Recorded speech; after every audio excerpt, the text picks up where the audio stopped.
Hello, everyone. Welcome to the Spire Sessions, an online series where we discuss interesting developments, trends, and opportunities in hot industries. I'm Marie, and in today's session, it is part of a food series where we talk to industry players in the food industry.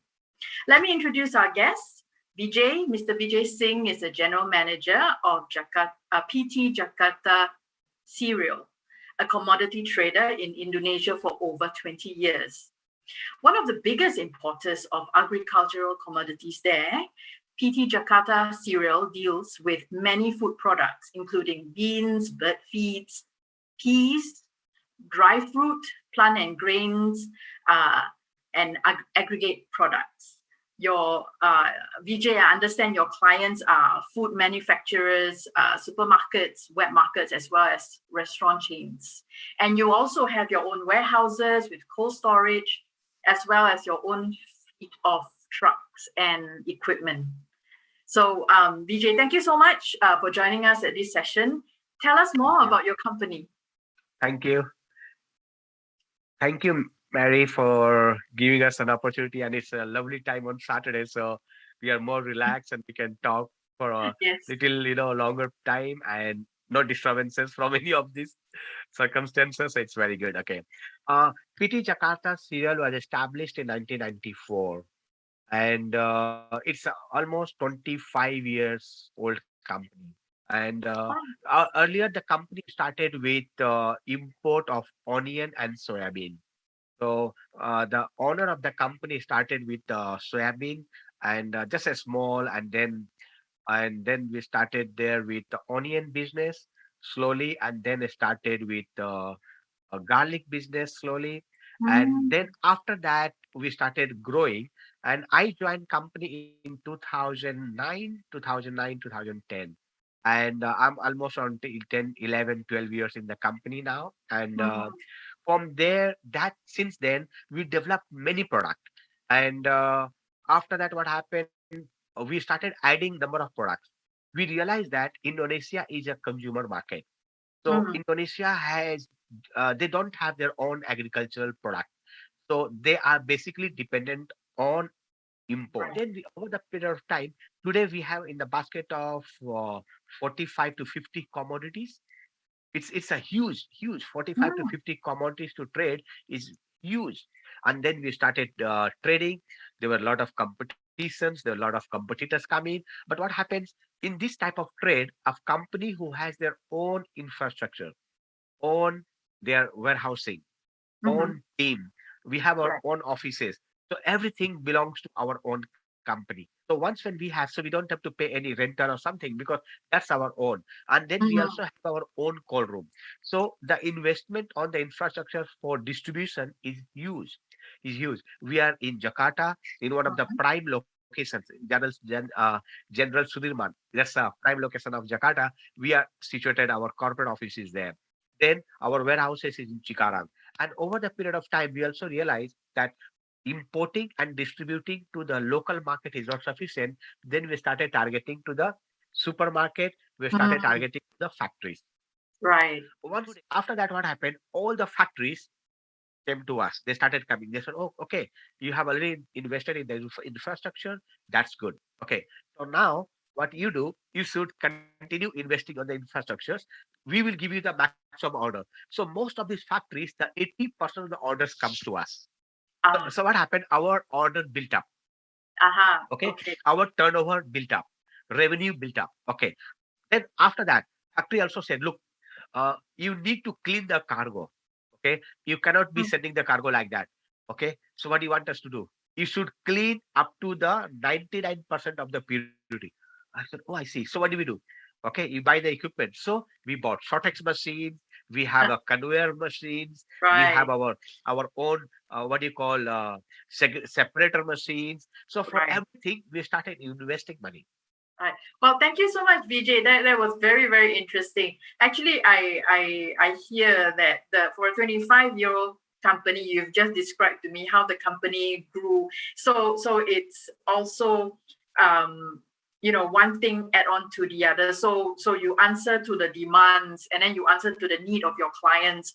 And then once you do that, the client come back and say, okay, now you can do this, we need more. So that's how you keep growing. And Right. then your clients have more faith in you. They have more Right. confidence because you're able to do all these things and support what they need. So Right. then, instead of them needing to look after, bringing in their own stuff, you then take over for them, and you help them with this function. And I think it's wonderful, because for a 25-year-old company that grew from strength to strength to strength, I think it's just, it's a really, really good story. Now, in our conversations, you've also explained to me that last year, 2020, even though it's a pandemic year, it wasn't actually particularly bad for the company.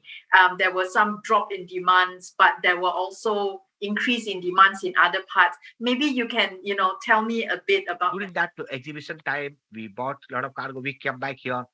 Then there was some government was trying to announce that is going to have a lockdown in the month of March, if I'm not mistaken, somewhere around 23rd or 24th of March or something. Government declared lockdown, that. and we bring this cargo for Ramadan season. And March month was the peak time for our sales. March, April, and May, 3 months Mm. we had a peak time for when the traditional market picked up. All the Okay. traditional market, because what happened? Ramadan was coming up Yes. in the month of May end. So April and May, 2 months, the traditional market picked up. Factory closed down. So if the factory cannot supply them, so they have to buy from traditional market. So what happened? We started selling to the traditional market, and Mm. traditional market could observe our 50% of the volume. So Wow. Okay. our volume went down.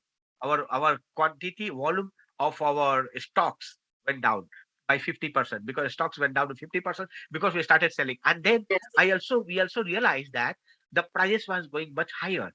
And Mm. in that time, the output and the profitability was much higher than the regular sales.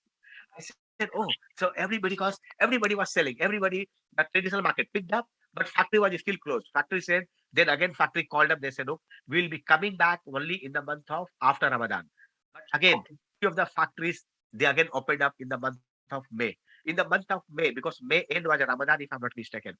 So they all opened up in the month of May. And then what happened? The demand picked up all of a sudden. Demand for yellow peas, peanut, split fava bean, broad bean, chilies, green Mm-hmm. mung bean, split green mung bean, split yellow peas, all these products demand picked up. And these factories, in a hurry, they opened up. Right. After opening up, they started running for 2 to 3 shifts. Maybe because a lot of people did not import the cargo because we had the stock. A lot of people, because of pandemic, they were afraid to get a cargo to Indonesia, and Right. lot of Okay. importers, they did not have the holding power. They did not have Yes. the warehousing, but we had Correct. all these. You had all the We infrastructure. had all Yeah. the infrastructure. So it was an advantage to us. And Uh-huh. that's the time then bank was also surprised that our turnover is going up, and our sales was going up. And that continued. That continued until September, October, Mm-hmm. November, December. All continued. Oh, that's good. That's good. So Actually, yeah, it's great to hear that the company is doing so well. But I think going back to what you told me earlier about how the company grew, by answering to the demands of yes, your customers. customers. They want storage, you give them storage. They want cold room, you give them cold room. Yes, Then they want you to do this, you start cleaning, bringing in bringing equipment. this. Yeah, So it almost seemed like all this prepared you for the yeah, pandemic. yeah. Yeah, and actually, it actually boosts your Yes. company's growth and expansion. Can you brings me to the last question? Can you share with us what's the outlook or your plans going forward? Okay. Like as I told you that we have already expanded in this year again, Yes. 2020, 2021. We also made a good profit, and then we put that profit into our buying of a land and the construction of the new warehouse. It's Mm-hmm. around $2 million, and then we are coming out with Sumatra. because we wanted to do it in June, July, but July had a pandemic and our turnover went down. So now we are Right. letting it go because $2 million already invested in the new project, which is coming up in October. Now we are planning for the new project. In December, we'll be Mhm. acquiring the land in Medan. That's the plan. And over the period of time during this pandemic, Mary, we have also realized that we want to go for more of the retail distribution. Ah, okay. So we have realized that we are building up the supermarket. That's sorry, we are building up our big warehouses for the distribution. Okay, but now after this in 2022, we are planning to open up more of the small retail outlet. Like retail outlet in the pandemic sells much better because there we have a direct contact with the consumer. So the Yes. retail distribution is also one avenue we are planning now. So, but since we Right. have already invested in the huge operations on the warehouses, in Mhm. 2022, we are planning that if this kind of pandemic, we have learned better to go to the retail. If in case if the factory closes, they don't take Yes. the cargo, it's fine. My retail distribution keeps going. Yeah, the distribution continues. Yeah. It's So continue. one close with one source is closed, then you Yeah, still have another channel.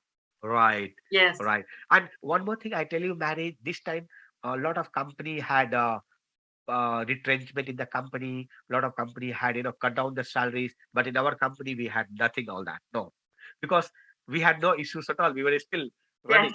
And then what Yes. happened during coffee time, we had Uh-huh. around 25-30% of the staff.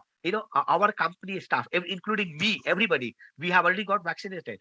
All because we come on the front liner of the food essential Yes. qualities. So the government came to us and they guess, okay, give all the details of the employees, Mm. go for the Mm. vaccination. So most of us were started vaccinating from March, April, and we as a top led hierarchy, we were in the month Right. of May. First, we sent to the retail team. Okay, you go because they get interacted with more people. That's So right. That's March right. end they started. March and then Right. April, we gave them to all this staff, and May we all will go for the vaccination. We all went for the vaccination. Second vaccinations were also done. So Oh, what that's happened? good. Yeah, in spite of that, also we got coffee. Our team got coffee. They got contacted with the coffee. It's okay, and we never deducted anybody's salary. No. Well, So, so this is yes. how we manage this. I suppose only when a company takes care of its people, the people will stay. Right, Right? It makes right, it makes sense. It's perfectly right. should be. Well, Vijay, thank you so much for taking time out to Mary, join us at our show today and giving me so much information.